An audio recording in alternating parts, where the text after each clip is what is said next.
In this video, I will show you how to add agents to Teams in Zoho Desk. First, log into your Zoho Desk account. Now, to start adding agents, go to the top right corner of your screen and click on the Settings icon. Under User Management, click on Agents. Here you will see a full list of your current agents, their names, roles, and activity statuses. To add a new agent, click on the New Agent button in the top right corner. A form will appear asking for the agent's basic information, such as their name, email address, and contact details. Take a moment to fill this out accurately.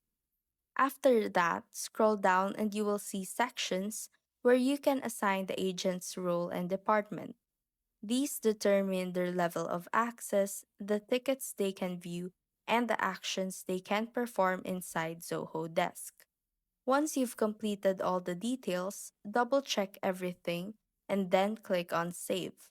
And that's how to add agents to Teams in Zoho Desk.